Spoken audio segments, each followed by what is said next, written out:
Hey everyone, welcome. I'm JB Houvener, owner here at Bold Patents Law Firm, and you have made it to the Bold Today show.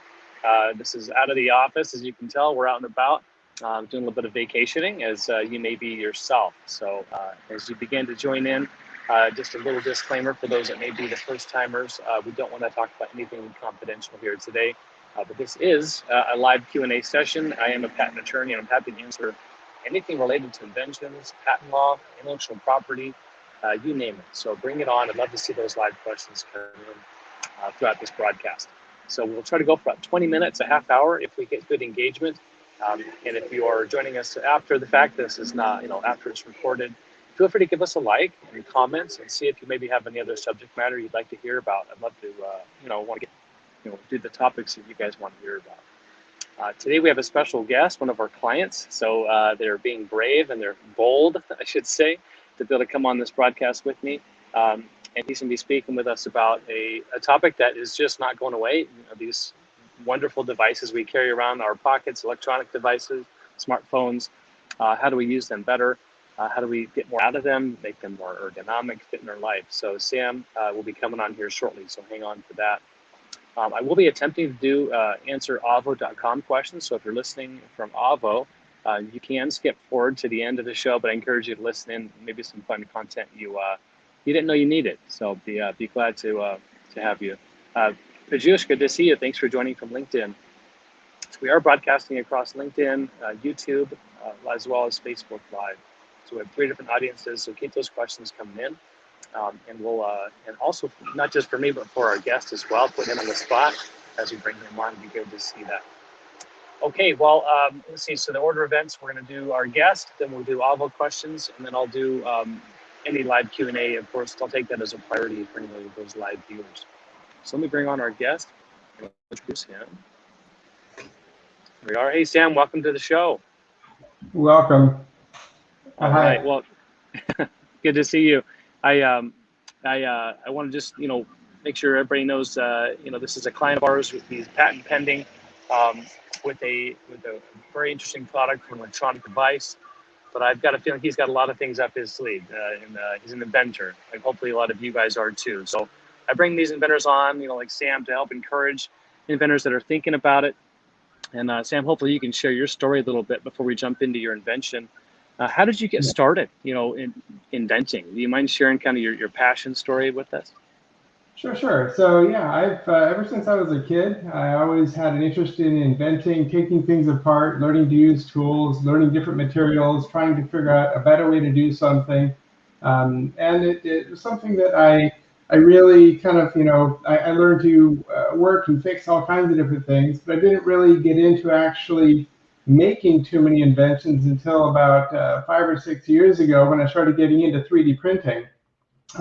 And that's where everything kind of unlocked for me. I could take an idea that was in my head and within a few hours have it in my hand.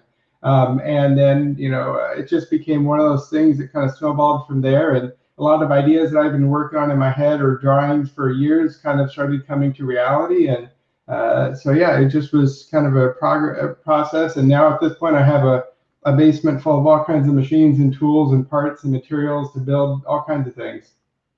Awesome. That's good to hear. Well, I'm anxious to see, what you've got. I'm sure people on the line are wanting to see as well. Can you showcase some of the prototypes you're working on? Maybe talk about this one solution that you've had Bold Patents help you with. Exactly. Yeah. So I'll just kind of give a little bit of the backstory and then kind of explain, and then I'll kind of show a few prototypes. So for many years, I'm a software engineer, and I always I always have cell phones and electronics with me, and I used to just carry my cell phone on my hip in one of those pouches. And after 15 years of doing this, my wife said, that's a kind of a little bit dorky. You should try just putting it in your pocket like other guys do. And so I did that. Except that I ran into a problem right away. Depending on what kind of pants you're wearing, it's kind of hard to get your phone out of your pocket when you need to, especially if you're sitting or if you're driving, whatever it is.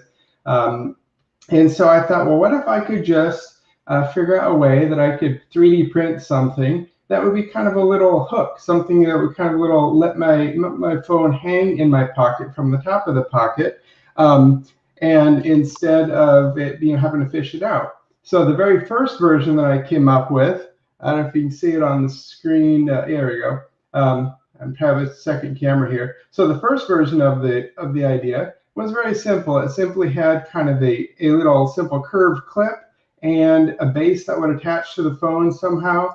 And then I thought, well, what if I made it so that you could actually pivot a little bit? And I initially thought, to kind of keep it simple, it would just kind of pivot out and pivot back. But then as I started to develop this into further versions of the prototype, I started to get a little bit fancier with the designs. Again, these are all 3D printed. And then I made it it could only move to a certain amount, and I wanted to add some constraints to it. And Sam, real quick, sorry to jump in here, just so you can people are wondering the same thing. As you're kind of going through these iterations, are you still working on your own, or are you bouncing the idea off of designers or hiring anybody else to help you with this? No, at this point, this is entirely my own. I've done 3D modeling for 20 years, and so in order for graphic design, so I did it all myself, all the modeling, all the producing, etc. And you're doing some testing. I mean, I guess what's pushing you to keep iterating? As you kind of show the different versions here. Yeah, so it was using it, and so from the very first one, I would actually put it on. I put it onto my phone and used it for a couple days and see how it worked, and realized, well, you know what, this is kind of cool, but it was kind of too floppy. It was too flimsy, and I thought, well, if I'm gonna have a clip for hanging it in my pocket, I also want to be able to have this kind of work as a stand. But it was kind of hard to have it just be kind of loose. So I thought, what if I figured out a way to add some sort of a detent system so that it would snap into certain positions? And after a few more iterations, I came up with, let's see if I can show it here. I came up with one like this. So this is obviously, I have a lot of different colors and different materials that I print in. Here's one that was iterated a bit more, where it has a few interesting features. One, it kind of snaps into different positions, and it has a ball bearing and spring detent system that keeps it nice and sturdy. So when it's on the table, you have it resting on the side, rested this way, you can adjust it to different angles for viewing. If you want to view it on the side, and again, I'm going to show you on my phone on the final one here in a few minutes here. So I was able to think, well, this is great. But as I was using this, I realized that, well, it's nice that it can go in this direction, but that limits the angles that I can put it on the table or put it on a surface. And then I thought, well, what if I add a second pivot that lets it pivot in a different direction? So I came up, here's a newer version that also has the same pivot here, okay? But it also has a secondary pivot that lets it pivot to the left and to the right as well. So now, when you have all these pivots in these different directions, it can actually work as a stand on almost any surface for any angle. If you're sitting down, standing up, on a shelf, etc. So it's a pretty slick system. And so here's an example of it actually on one I have on my phone. And the way it attaches to the phone is it uses a new type of very thin. It's a type of Velcro. It's called Dual Lock that lets you easily remove it. So I can pretty trivially remove it from the device, and then simply it snaps back on. But what this lets it do is now it can go as a stand in lots of different directions. It can go like this. And it works really well. And so that way it just hangs in your pocket like this, hangs at the top of the pocket, makes it very easy to pull out, has a nice little finger grip here that is nice and smooth. Originally I was going with a motif of kind of like a stingray, but then my wife, she was looking at it one day and said, I hold it like this, and said, hey, that kind of looks like an elephant. So that's why it's called the phone trunk. So that's why my tagline is, does your phone have a trunk? Because you can see it kind of has a little bit of the head of the elephant, you have the ears, you have the trunk, and of course that moves in different directions. So that is so cool, Sam. I love it. Yeah. Very neat. Thank you for showing that process of iteration, how you got to the point to where you're, really satisfied with it. Yep. And obviously at that point,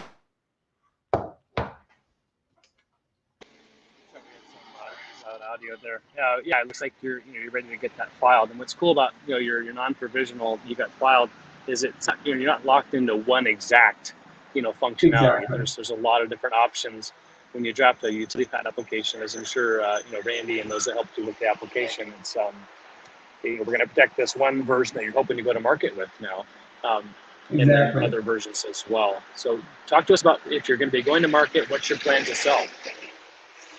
Yeah, so at this point, I'm considering the licensing route, primarily because I have several other inventions that I'm working on that I want to be able to focus on those as well. So not necessarily looking at the production route for this. I'm looking for someone who has all the right pieces, all the right tooling, all the different all the channels that would make it to sell something like this.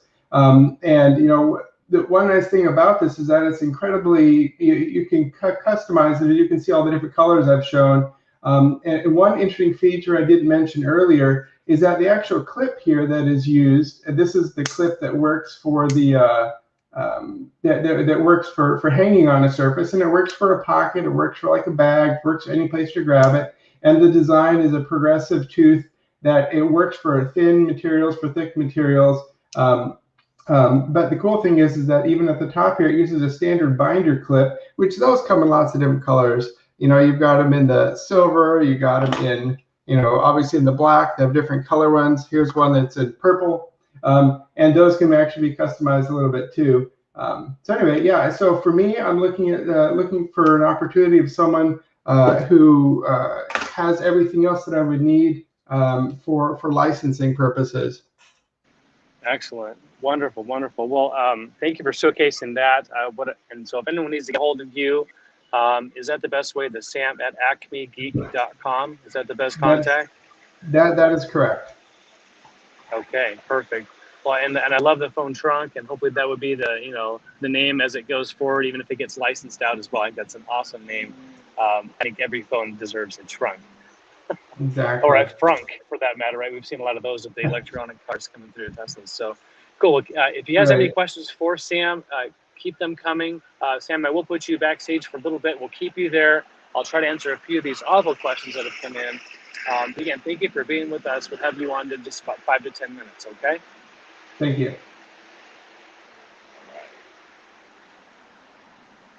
Okay, well, good deal. Well, thanks for those comments there, Rajneesh. Good morning from Lucknow, India, and Jan Ostendorf out of Jacksonville, Florida. Good to have you guys with us on LinkedIn. And keep those likes coming. I see one like from Facebook too. So if I can, I'm going to try to go through, again, I'm on my mobile device today. I'm going to try to pull up some Avvo.com questions that have come in this week. I did see a couple of trademark questions. So let me jump into that one here, and I'll copy this, paste it into the comments, and see how much of it you guys can see. All right, so here we go. Comments. More, post a comment. All right. So I have not screened this question before. I wanted to jump into it live. So can I sell panels made from different or French Italian wine printed panels and labels, cigar boxes and beer caps? Trademark problem? Okay, might have been some more stuff before that. Let's see here. Oh, here we go. Okay.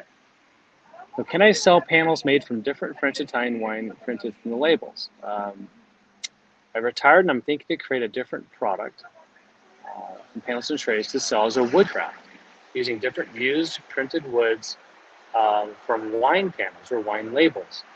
I wanted to print on the back of the product that's reused or recycled material. Will any trademark or copyright issues come up? Oh, interesting. Okay, so they're wanting to repurpose the wood or the panels or even the labels in a different construction.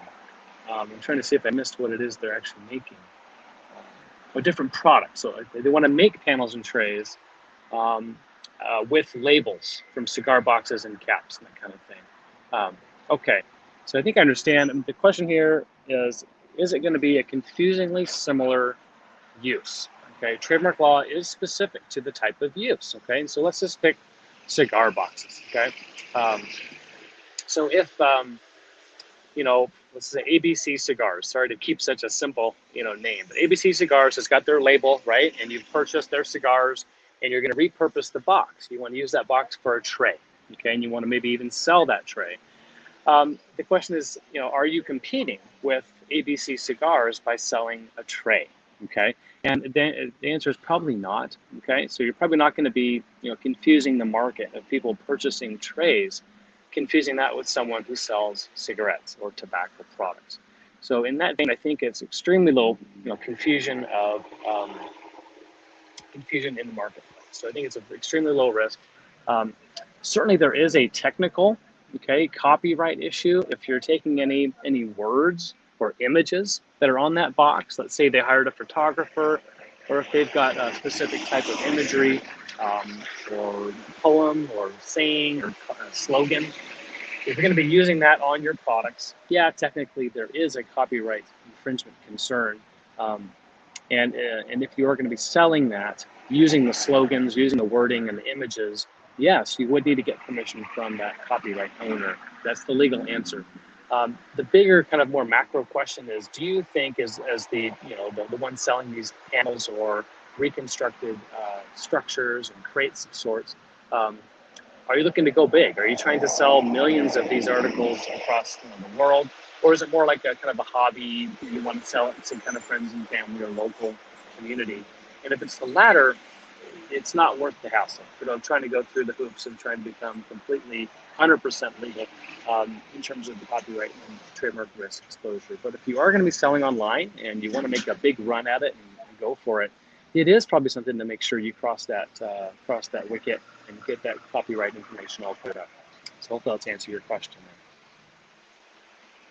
All right, keep those live comments coming. I'm going to pull up one more question here from Avo. Okay.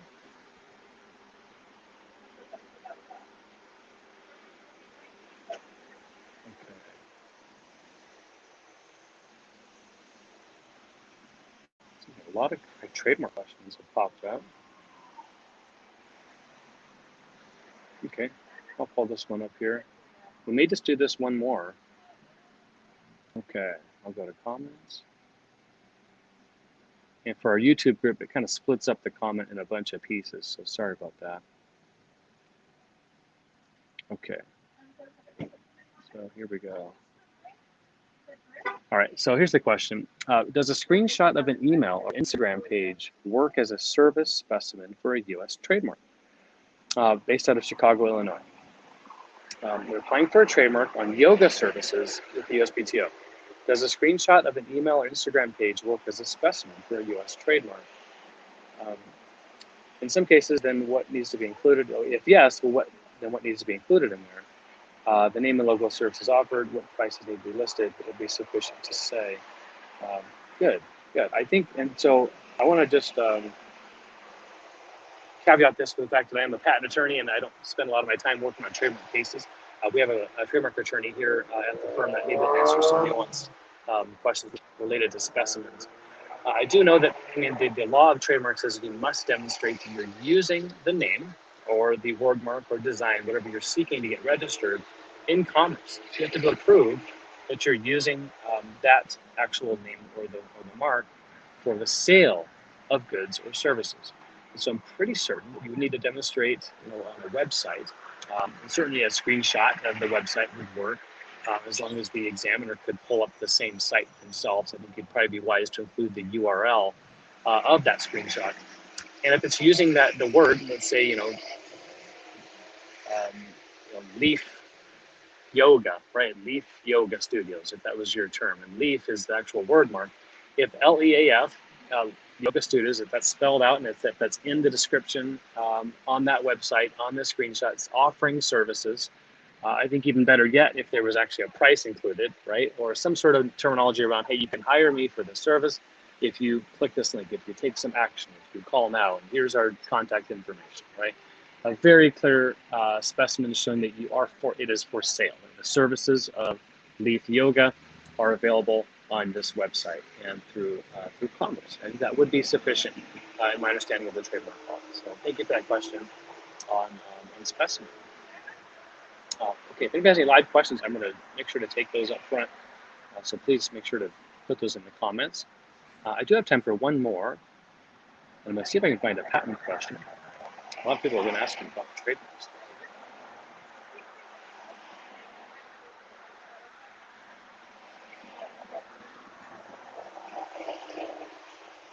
Here we go, I got that one.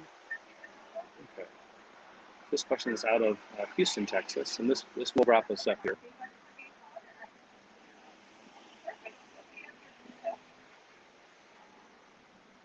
Okay, all right, so let's see here. Can I create a patent or sell a hair conditioner that has 70 to 80% of the same ingredients as another brand? And I'm currently creating a hair extension care, but I'm using a lot of the same ingredients as other name brands. My question is, how close to the ingredients can I get without infringing on the other brand's products? I want to brand, patent, and sell my hair care product. Okay, well, a few things going on here. Let's talk about infringement first, okay? And so having good information and knowledge about what is involved in products that are competitors is a great place to start. And so if your new product is going to be using part of or aspects of another product, that right away should tell you that if they have a patent on that formula, which actually would be quite rare, because it's, compositions of matter, while they do exist as patents, it is very challenging to get those, especially for mainstream consumer type products. But let's assume that there is a patent on this particular type of conditioner. The first step would be to hire a patent attorney, okay, to go look and see what is included in that. Right? What are the specific ingredients? What are the specific types and amounts and quantities that are included in that patent? Just because there are 10 things in that conditioner doesn't mean that all 10 are in that patent. For example, it could just be one, likely not, but maybe like 1, 2, or 3 ingredients in that set of 10, and it's a combination of those 3 that they may have a patent on. So just because you're using a part of 70% of that conditioner doesn't necessarily mean you're not infringing that composition of matter if they're combining elements that have not been combined before. Right? For example, water or glycerin or some sort of very simple kerosene or some sort of common element. That's likely not going to be part of their patent. But there are 3 elements, let's say, finely tuned gold flakes, old crusty stevia leaf, or something else that's interesting, right? And it's got some sort of benefit or functionality that they've proven to the patent office that there's utility there. So let's kind of take that in stride. I mean, if, for example, so it does start with research, okay? If you want to know whether your competitor has a patent, that is probably the best place to start. And that'll inform you on 2 fronts. One, is your product different? Okay, does it have additional elements or different percentage or a concentration of those elements? Is there a different process or method in order to make your product that yields a different result, right? It's a different end product based on how it was made. All the things will kind of come into account. Right? So first find out, research if those products you think are similar, is there a patent on it? So if you can't tell from the bottle, I mean, it should be clearly labeled what the patent numbers are, if there are any. And if there are no patents labeled, and you've worked with a patent attorney and they can't find any patents on it, then you're likely free to operate. Okay, you're likely free to have and sell without fear of being sued by that specific company. Of course, there are always risks of other companies having rights on products that may not be in the marketplace yet. So in order to get a patent, okay, you not only have to avoid infringement, but you have to demonstrate to the patent office that you have new and non-obvious compositions of matter, right? A new element, something else about your product that has never been done before, and is not an obvious version of something else that's come before it. So it's quite a hurdle to clear. So hopefully it helps you with that. Thank you for that question. Pujish Gupta, yes, you've got a question. I'll take it. By the way, I'm not a doctor, but I appreciate the gesture. Well, I guess wasn't a Juris Doctor. I don't know. That's nice. Thank you, Patrice. May I request your opinion on AI? I'm not familiar with what the bus being recognized as an inventor, both by Australian and South African patent offices. Meanwhile, I take this opportunity to congratulate Sam for his devices, his magician advices on device technology in regards. So yeah, kudos to you, Sam. So artificial intelligence, I believe, is the question. Oh, interesting. Oh, you're asking about AI. So a non-human inventor. I love this question, and I don't have a good answer. I owe you an answer. I might make this the topic of next week's session. So for those that aren't familiar, there has been an effort to create AI, artificial intelligence-based, robots, computers, for lack of another word, that are inventors. And they're based on data. They can research and poll and use machine learning and make incremental improvements and hypotheses and can actually become inventors. And the question before the patent office in the US, I think, is does an inventor have to be a natural human person, or can it be a machine? And I don't believe there's a concrete answer to that, but I'm going to research. I love the question, and I've taken a note on that to get back to you. So thank you for that question,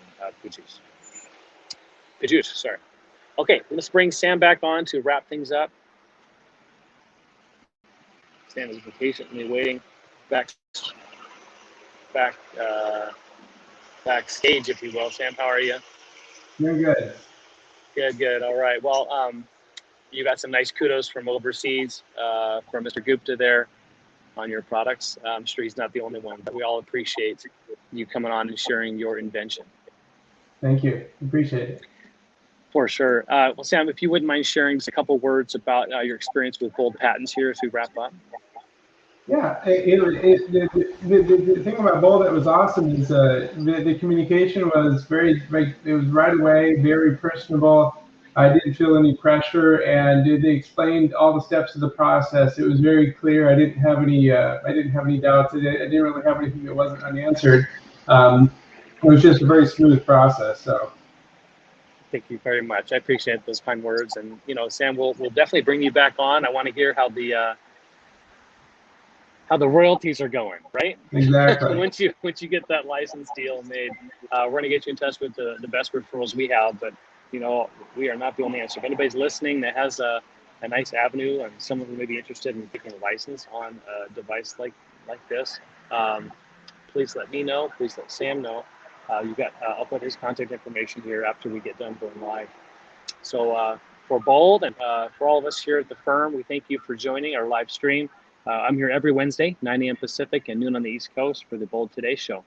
Take care, buddy. Go big, go bold.